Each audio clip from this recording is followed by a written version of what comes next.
नमस्कार, grand news Rajnandgaon में आपका स्वागत है। मैं हूं राकेश रजक। आइए नजर डालते हैं आज की मुख्य खबरों पर। हेडलाइंस के प्रायोजक है श्री साई महिमा इंटरप्राइजेस, टाइल्स वर्ल्ड, फटाका मॉल, डोंगरगांव रोड, फरहद चौक, राजनांदगांव और शिवांश टाइल्स एवं ग्रेनाइट, फटाका दुकान के बाजू, बाबू टोला, डोंगरगढ़ रोड, राजनांदगांव।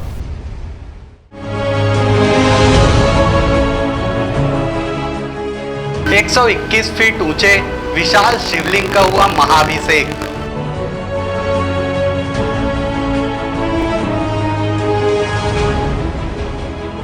विधानसभा चुनाव में उम्मीदवारी के लिए कांग्रेस ने खोला द्वार।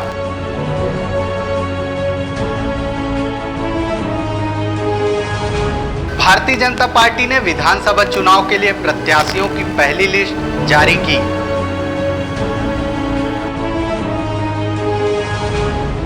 और पूर्व मंत्री लीलाराम भोजवानी का राजकीय सम्मान के साथ हुआ अंतिम संस्कार। अब खबरें विस्तार से। द्वितीय शुद्ध सावन माह की शुरुआत होने पर राजनांदगांव शहर के मां पाताल भैरवी मंदिर स्थित 121 फीट ऊंचे शिवलिंगाकार मंदिर का महाअभिषेक किया गया।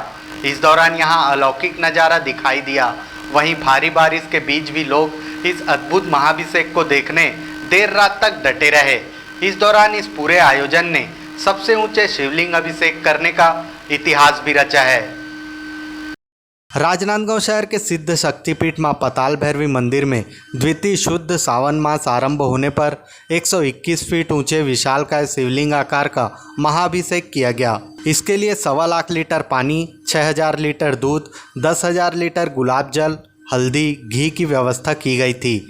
इस महाअभिषेक को देखने सैकड़ों की संख्या में श्रद्धालु मां पाताल भैरवी मंदिर परिसर में जुटे और भारी बारिश के बीच भी देर रात तक लोग खड़े होकर इस अलौकिक दृश्य को निहारते रहे। भारी बारिश और बिजली की कड़कड़ाहट की वजह से लाइट बंद होने के बावजूद भी लोग अपनी जगह से नहीं हटे। इस दौरान बिजली की चमक से शिवलिंग को निहारना स्वर्ग की अनुभूति के साथ ही भगवान भोलेनाथ की मौजूदगी का एहसास करा रहा था।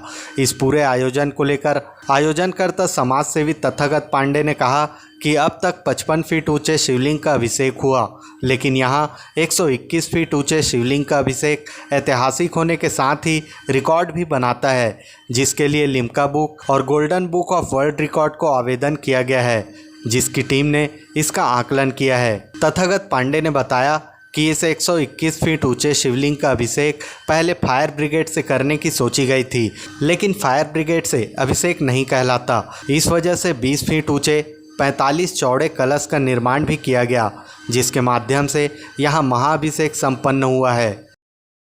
सोच ऐसी आई कि जब ये मंदिर जब बना था तो उस समय लोगों में काफ़ी एक चर्चा का माहौल था कि इसका अभिषेक फायर ब्रिगेड से होगा। तो लोगों में उत्सुकता थी कि कैसा होगा फायर ब्रिगेड से। तो जब मैं फायर ब्रिगेड से सोचा कि करने का, तो मुझे किसी ने मना किया कि नहीं, बोले आप शिवलिंग को धो सकते हो फायर पाइप से, उसमें अभिषेक नहीं कहलाएगा, बोले लोटे से ही अभिषेक होता है। तो हमने फिर एक विशाल लोटा बनाया, 20 फीट ऊंचा लोटा बना के फिर उसमें से हम इसका अभिषेक कर रहे हैं। बाकी एक यहाँ छत्तीसगढ़ की सबसे बड़ी पारा की शिवलिंग है यहाँ पर, उस पर भी रुद्राभिषेक चलता रहेगा साथ ही साथ। इस विशालकाय शिवलिंग का अभिषेक करना आसान नहीं था। इसके लिए मुंबई से क्रेन मंगाई गई और इस क्रेन के माध्यम से इस 20 फीट ऊंचे और 45 फीट चौड़े विशालकाय कलश को शिवलिंग के ऊपर लटकाया गया। इसके बाद विभिन्न श्रद्धालुओं के सहयोग से एकत्रित हुए दूध, हल्दी, गुलाब जल, घी के मिश्रण को पाइप के माध्यम से कलश तक पहुंचाया गया और फिर इस कलश से शिवलिंग पर महाअभिषेक प्रारंभ हुआ, जिसने एक इतिहास भी रच दिया। इस ऐतिहासिक महाअभिषेक के साक्षी बनने श्रद्धालुओं का हुजूम उमड़ पड़ा। भारी बारिश और गरज की परवाह न करते हुए लोग आसपास के घरों के छत पर भी खड़े रहे। इस महाअभिषेक के दौरान मंत्रोच्चार होता रहा। वहीं साथ ही साथ मंदिर के भीतर मौजूद छत्तीसगढ़ के सबसे बड़े पारे के शिवलिंग पर भी महाअभिषेक जारी रहा। विकल्प श्रीवास्तव, अवधेश यादव और सुरेश देवराज के साथ हफीज खान, ग्रैंड न्यूज़।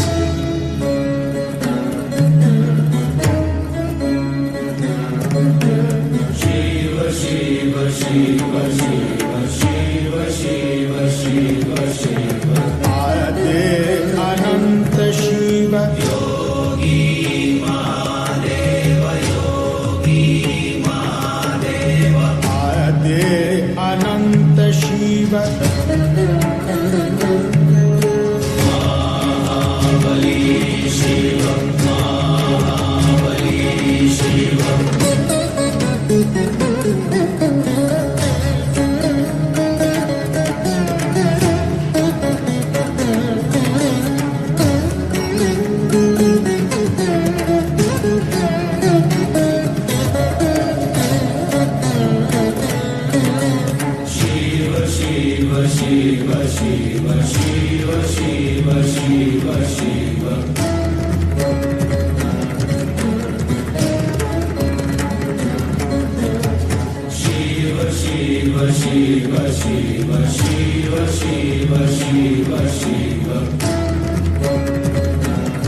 राजनांदगांव जिले के भारतीय जनता पार्टी के वरिष्ठ नेता एवं मध्य प्रदेश शासन के पूर्व श्रम मंत्री लीलाराम भोजवानी का बुधवार की देर शाम निधन हो गया। गुरुवार को लखोली स्थित मुक्तिधाम में उनका अंतिम संस्कार किया गया। उनकी अंतिम यात्रा के दौरान बड़ी संख्या में भाजपा नेता सहित अन्य जनप्रतिनिधिगण शामिल हुए। काका के नाम से जाने जाने वाले भारतीय जनता पार्टी के वरिष्ठ नेता एवं अविभाजित मध्य प्रदेश के पूर्व श्रम मंत्री लीलाराम भोजवानी का कल बुधवार को देर शाम निधन हो गया है, जिससे राजनांदगांव जिले सहित पूरे प्रदेश में शोक की लहर है। वे कुछ दिनों से अस्वस्थ चल रहे थे और उनका इलाज रायपुर के एक निजी अस्पताल में चल रहा था, जहां बुधवार की देर शाम उन्होंने अंतिम सांस ली है। गुरुवार को उनकी अंतिम यात्रा दोपहर बाद निज निवास स्थान इंदिरानगर से निकाली गई। अंतिम यात्रा में बड़ी संख्या में भाजपा नेता सहित अन्य लोग शामिल हुए। अंतिम यात्रा नगर के विभिन्न चौक चौराहों से गुजरती हुई भाजपा कार्यालय पहुंची, जहां लोगों ने अंतिम दर्शन कर पुष्पांजलि अर्पित की। इस मौके पर भाजपा के राष्ट्रीय उपाध्यक्ष डॉक्टर रमन सिंह, सांसद संतोष पांडे ने श्री भोजवानी के निधन को भाजपा के लिए अपूर्णीय क्षति बताया है। आज राजनांदगांव के लिए या कहें पूरे छत्तीसगढ़ के लिए, संयुक्त मध्य प्रदेश के लिए एक बहुत बड़ा नुकसान हुआ है। काका लीलाराम भोजवानी जी का चले जाना निश्चित रूप से एक राजनीति में बहुत बड़ा शून्यता, वैक्यूम छोड़ के गया है। एक ऐसा व्यक्ति जो विनम्र, सरल, सहज तरीके से सौम्यता के साथ एक ऐसी पीढ़ी का समापन हुआ है जो राजनीति में कुछ मापदंड के साथ काम करते थे, और भोजवानी जी ने अपनी राजनीति यात्रा में अलग अलग मुकाम तक पहुंचने का काम किया। तो एक महत्वपूर्ण व्यक्ति जो सभी चीज़ों का समाधान जिसके पास था, सौम्य व्यक्तित्व जिसका था, आज भारतीय जनता पार्टी का बहुत बड़ा नुकसान हुआ है। और मुझे तो व्यक्तिगत क्षति हुई है भोजवानी के चले जाने से निश्चित रूप से। काका जी श्री लीलाराम भोजवानी जी का और निधन में आज पूरा राजनांदगांव शोकाकुल है। भोजवानी जी एक अच्छे पत्रकार, श्रमिकों के, मजदूरों के हित को लेकर के लड़ने वाले, संघर्ष करने वाले, जनसंघ के समय से और लगातार विधानसभा और लोकसभा का भी चुनाव लड़े। सुंदरलाल पटवा जी की सरकार में आप मंत्री भी रहे, श्रम मंत्री के रूप में, और हम सब का मार्गदर्शन करते रहे। भारतीय जनता पार्टी में जब भी किसी प्रकार की समस्या आई तो वास्तव में हम सब उन्हीं के पास जाते थे और एक हम सब के पालक के रूप में थे। आज हम सब के बीच नहीं रहे। आज पूरा राजनांदगांव क्षेत्र दुखी है। मैं उन सब की ओर से श्रद्धांजलि अर्पित करता हूँ। जिला भाजपा कार्यालय में अंतिम दर्शन उपरांत मुक्तिधाम में अंत्येष्टि की गई। श्री भोजवानी के पुत्र ने मुखाग्नि दी। राजनांदगांव जिले सहित पूरे प्रदेश में काका जी के नाम से प्रसिद्ध लीलाराम भोजवानी ने राजनीतिक सफर पार्षद से शुरू किया और राजनांदगांव विधानसभा के 2 बार विधायक चुने गए। अविभाजित मध्य प्रदेश विधानसभा के सुंदरलाल पटवा सरकार में श्रम मंत्री का पद संभाला। श्री भोजवानी मृदु भाषा के धनी, सरल व्यक्तित्व एवं मिलनसार थे। लाल कृष्ण आडवाणी और पूर्व प्रधानमंत्री अटल बिहारी वाजपेयी के करीबी माने जाते थे। प्रदेश सरकार ने श्री भोजवानी के निधन पर 1 दिन का राजकीय शोक घोषित किया है। अमित चटर्जी के साथ परमानंद रजक, ग्रैंड न्यूज़। अब वक्त है ब्रेक का। ब्रेक के बाद आप देखेंगे भाजपा प्रत्याशियों की list.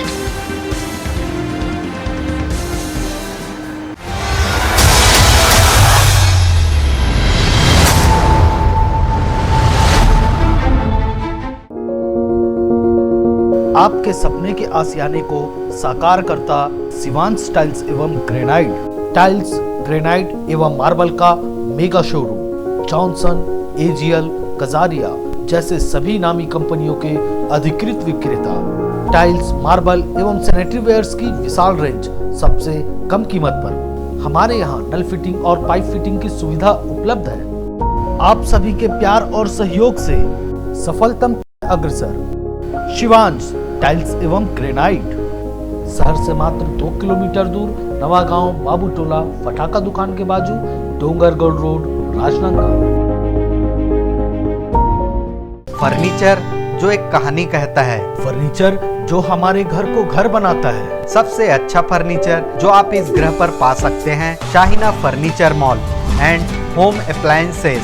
Luxury sofa, deluxe sofa, दीवान, अलमारी, डाइनिंग टेबल, लकड़ी व स्टील फर्नीचर, फाइबर फर्नीचर एवं LED TV, fridge, washing machine, AC, cooler व किचन संबंधित सभी प्रकार के सामान के थोक व चिल्लर विक्रेता। 0% ब्याज दर पर बजाज फाइनेंस व EMI फाइनेंस की सुविधा उपलब्ध। स्कूल, कॉलेज और ऑफिस के लिए टेबल, अलमारी उपलब्ध है।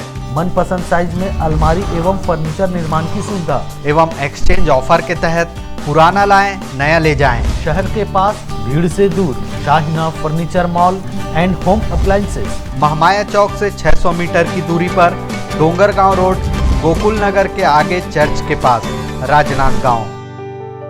अपने घर, ऑफिस और शोरूम को दीजिए नया लुक हमारे साथ। श्री साई महिमा enterprises tiles world class flooring, tiling और सैनिटरी वेयर का विश्वसनीय शोरूम।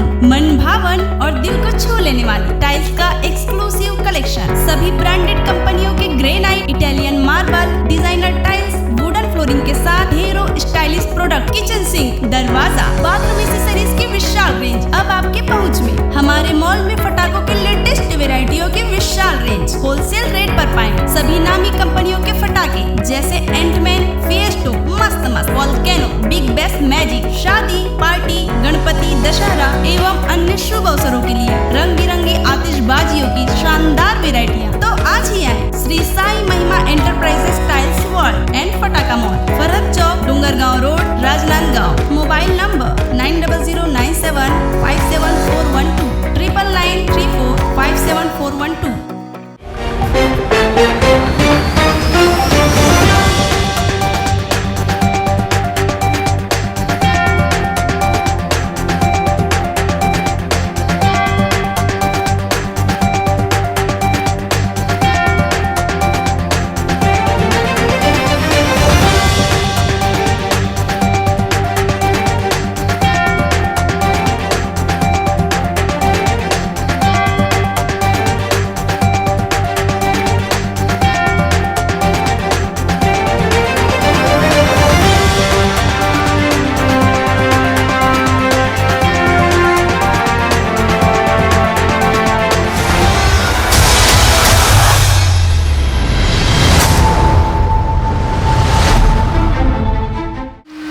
ब्रेक के बाद आपका स्वागत है। छत्तीसगढ़ में साल के अंत में होने वाले विधानसभा आम चुनाव के लिए भाजपा के राष्ट्रीय चुनाव चयन समिति ने प्रदेश के 90 विधानसभा सीटों में से 21 विधानसभा सीटों के लिए अपना उम्मीदवार चयन कर सूची जारी कर दिया है और राजनांदगांव लोकसभा क्षेत्र के खैरागढ़ विधानसभा सीट के लिए विक्रांत सिंह, खुज्जी विधानसभा सीट के लिए गीता घासी साहू और मोहला मानपुर सीट से पूर्व विधायक संजीव शाह को अपना उम्मीदवार बनाया है। छत्तीसगढ़ में होने वाले विधानसभा आम चुनाव के लिए भले ही चुनाव आयोग ने आचार संहिता लागू नहीं की है और ना ही चुनाव की तिथि की घोषणा की है, लेकिन भारतीय जनता पार्टी के राष्ट्रीय चुनाव चयन समिति ने छत्तीसगढ़ में होने वाले विधानसभा आम चुनाव के लिए प्रदेश के 90 विधानसभा सीटों में से 21 विधानसभा सीटों के प्रत्याशियों की सूची जारी कर दी है और मुख्यमंत्री भूपेश बघेल के निर्वाचन क्षेत्र पाटन से सांसद विजय बघेल को अपना प्रत्याशी बनाया है। वहीं राजनांदगांव लोकसभा क्षेत्र के खैरागढ़ विधानसभा सीट से विक्रांत सिंह, मोहला मानपुर से संजीव शाह और खुज्जी विधानसभा सीट से गीता घासी साहू को अपना उम्मीदवार घोषित किया है। गीता घासी साहू वर्तमान में जिला पंचायत की अध्यक्ष है। इससे पूर्व गीता घासी साहू जिला भाजपा में सक्रिय सदस्य के रूप में विभिन्न पदों पर रही हैं। खैरागढ़ विधानसभा सीट के प्रत्याशी विक्रांत सिंह वर्तमान में खैरागढ़ के बाजार अतरिया क्षेत्र से जिला पंचायत सदस्य व जिला पंचायत राजनांदगांव के उपाध्यक्ष हैं। वे 2 बार नगर पंचायत खैरागढ़ के अध्यक्ष रहे हैं। इसके साथ ही वे जनपद पंचायत खैरागढ़ के अध्यक्ष भी रह चुके हैं। विक्रांत सिंह के पास भाजयुमो संगठन में काम करने का भी अनुभव है। वे भाजयुमो के प्रदेश उपाध्यक्ष के पद पर भी कार्य कर चुके हैं। खैरागढ़ भाजपा प्रत्याशी विक्रांत सिंह पूर्व मुख्यमंत्री डॉक्टर रमन सिंह के भांजे भी हैं। इसी तरह मोहला मानपुर विधानसभा क्षेत्र के लिए संजीव शाह को चुनावी मैदान में उतारा गया है। संजीव शाह अविभाजित मध्य प्रदेश विधानसभा में चौकी विधानसभा से विधायक रहे हैं। आदिवासी नेता संजीव शाह 1998 में अंबागढ़ चौकी विधानसभा क्षेत्र से पहली बार निर्वाचित हुए थे और संसदीय सचिव भी रहे। वे भाजपा आदिवासी जिला प्रकोष्ठ के अध्यक्ष रहे हैं। इसी तरह उन्हें आदिवासी वित्त विकास निगम राजनांदगांव का अध्यक्ष पद भी सौंपा गया था। वे क्षेत्र के राज परिवार से संबंधित हैं। भाजपा के राष्ट्रीय चुनाव चयन समिति के 21 प्रत्याशियों की सूची जारी करने पर भाजपा के राष्ट्रीय उपाध्यक्ष डॉक्टर रमन सिंह ने कहा है कि अच्छा है, प्रत्याशियों को काम करने में समय मिलेगा। नए चेहरे और हारे हुए प्रत्याशी रामविचार नेताम को टिकट देने के सवाल पर उन्होंने कहा कि केंद्रीय नेतृत्व अध्ययन और मापदंड में खरा उतरने पर ही टिकट का वितरण करती है। और उसमें 21 प्रत्याशी हैं। अच्छा है, काफ़ी समय मिलेगा उनको काम करने के लिए। उम्मीद है कि आगे भी जो चुनाव हारे हैं परफॉर्मेंस अच्छा है, उनको टिकट देने की। देखिए, मापदंड ये है, आज क्या स्थिति है, जीत की क्या संभावना है, सर्वे में क्या क्या स्थिति आ रही है, ये सब बात को केंद्रीय नेतृत्व बारीकी से देखता है, अध्ययन करता है और उसके बाद सूची जारी करता है। मुख्यमंत्री भूपेश बघेल के निर्वाचन सीट से सांसद विजय बघेल को पाटन विधानसभा सीट का प्रत्याशी बनाए जाने के सवाल पर डॉक्टर रमन सिंह ने कहा कि विजय बघेल भूपेश बघेल को पहले भी हरा चुके हैं, इस बार भी हराएंगे। विधानसभा चुनाव में विजय बघेल की महत्वपूर्ण भूमिका रहेगी। पाटन बघेल भूपेश बघेल को चुनाव हरा चुका है और एक बार फिर हराएगा। निश्चित रूप से विजय की महत्वपूर्ण भूमिका इस चुनाव में रहेगी। भाजपा द्वारा 21 विधानसभा सीटों के लिए प्रत्याशी चयन सूची जारी करने से प्रदेश सहित राजनांदगांव जिले की राजनीतिक सियासत गर्मा गई है और बाकी बचे 3 विधानसभा सीटों में प्रत्याशी चयन के नामों को लेकर अटकलों का दौर शुरू हो गया है। बहरहाल अब देखना बाकी है कि जिले के बाकी बचे शेष 3 विधानसभा सीटों में भाजपा किस किस पर अपनी किस्मत आजमाती है। अमित चटर्जी के साथ परमानंद रजक, ग्रैंड न्यूज़। आगामी विधानसभा चुनाव को लेकर अपने कार्यकर्ताओं के लिए कांग्रेस पार्टी ने उम्मीदवारी का द्वार खोल दिया है और विधानसभा चुनाव लड़ने के इच्छुक लोगों से आवेदन आमंत्रित कराए जा रहे हैं। इसको लेकर राजनांदगांव शहर कांग्रेस कमेटी में उम्मीदवारों से आवेदन लेने की प्रक्रिया की जा रही है। आगामी विधानसभा चुनाव को लेकर जैसे जैसे दिन कम होते जा रहे हैं वैसे वैसे ही उम्मीदवारों की संख्या भी बढ़ती जा रही है। पार्टी के अधिकांश कार्यकर्ताओं को अपनी पार्टी से टिकट पाने की चाहत रहती है। इस दौरान गुटबाजी और आपसी खींचतान भी नजर आता है। ऐसे में अब कांग्रेस पार्टी ने राजनांदगांव विधानसभा चुनाव में अपनी पार्टी के कार्यकर्ताओं के लिए उम्मीदवारी करने के द्वार खोल दिए हैं। राजनांदगांव कांग्रेस भवन में विधानसभा उम्मीदवारी का फॉर्म भरा जा रहा है, जिसकी शुरुआत आज से से की गई है और आगामी 22 तारीख तक विधानसभा चुनाव लड़ने के इच्छुक उम्मीदवारों से फॉर्म लिए जाएंगे। पहले ही दिन लगभग आधा दर्जन कांग्रेसियों ने राजनांदगांव विधानसभा चुनाव लड़ने के लिए फॉर्म लिया है।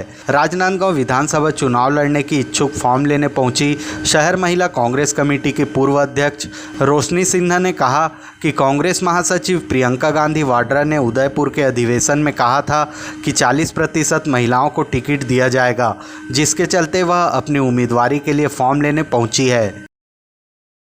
अभी क्या है, हमारी महासचिव प्रियंका गांधी जो 40% महिलाओं को चुनाव में उतारने की घोषणा उदयपुर में किया गया था, तो उसी संबंध में मैं यहाँ पूर्व अध्यक्ष रह चुकी हूँ, जो कि मैं भी यहाँ से आवेदन विधानसभा का भरने के लिए आई हूँ। और पार्टी ये तो अभी ऐसी फॉर्मेलिटी है, बाकी पार्टी जो आदेश करेगी मैं उसे पूर्णतः निभाऊंगी। राजनांदगांव कांग्रेस कमेटी में उत्तर और दक्षिण ब्लॉक के अध्यक्ष बैठकर दोपहर 12 बजे से 3 बजे तक विधानसभा उम्मीदवारों का फॉर्म ले रहे हैं। आज पहले ही दिन लगभग आधा दर्जन लोगों ने राजनांदगांव विधानसभा से अपनी उम्मीदवारी करने फॉर्म लिए हैं।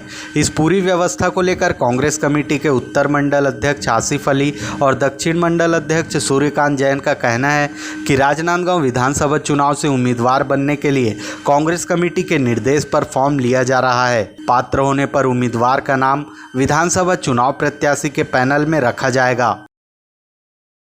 विधानसभा चुनाव 2023 के तारतम्य में छत्तीसगढ़ प्रदेश कांग्रेस कमेटी के सम्मानित अध्यक्ष दीपक बैद जी के आदेशानुसार सभी ब्लॉकों से कांग्रेस के उम्मीदवारों के आवेदन एकत्रित करने के लिए हम लोग आज बैठे हैं। 17 अगस्त से 22 अगस्त तक आवेदन सभी पात्र उम्मीदवारों के यहाँ पर हम लोग इकट्ठे करेंगे और जो जो उम्मीदवार यहाँ पर पात्र होते हैं उनका पैनल बनाकर आगे हम लोग उसको प्रदेश कांग्रेस कमेटी को 24 तारीख को सबमिट करें। 22 अगस्त तक हम सभी का जो हमारे पार्टी के कार्यकर्ता हैं, जो वरिष्ठगण हैं, जो विधानसभा में अपना उम्मीदवार या प्रत्याशी बनने के इच्छुक रखते हैं, ऐसे सभी का आवेदन लेने के लिए आज हम कांग्रेस भवन में बैठकर उनका आवेदन ले रहे हैं। अभी तक कई जो राजनांदगांव के वरिष्ठगण हैं, कुछ पार्षदगण हैं, वो अपना आवेदन हमसे लेकर गए हैं, जल्द भर के लाके जमा करेंगे। मैदानी स्तर पर जिनकी स्थिति अच्छी नहीं है, जो पार्षद के लायक भी नहीं है, वो विधानसभा चुनाव के लिए आवेदन करें। ये पार्टी का निर्देश है। पार्टी का हर कार्यकर्ता को विधानसभा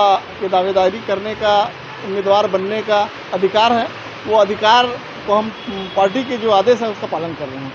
कांग्रेस कमेटी द्वारा विधानसभा चुनाव की उम्मीदवारी के लिए भराए जा रहे फॉर्म के साथ कांग्रेस कमेटी कार्यकर्ताओं की सक्रियता, उसके कामकाज, उसके व्यवहार, कार्यकर्ताओं के बीच उसकी पकड़, जाति समीकरण सहित विभिन्न स्तर पर प्रत्याशी का आकलन करेगी और इसके बाद उसे पात्र घोषित करते हुए पैनल पर रखा जाएगा। राजनांदगांव विधानसभा सीट प्रदेश में अहम है क्योंकि इस सीट से वर्तमान भाजपा के विधायक डॉक्टर रमन सिंह हैं। ऐसे में कांग्रेस भी इस सीट पर भाजपा को टक्कर देने लायक प्रत्याशी का ही चुनाव करेगी। बहरहाल इस विधानसभा से उम्मीदवारी की चाहत लिए फॉर्म भरने कांग्रेस कार्यकर्ताओं की लंबी फहरिस्त भी बन सकती है। विकल्प श्रीवास्तव और अमित चटर्जी के साथ हफीज खान, ग्रैंड न्यूज़। आज की खबरों में बस इतना ही। हमें दीजिए इजाज़त। नमस्कार।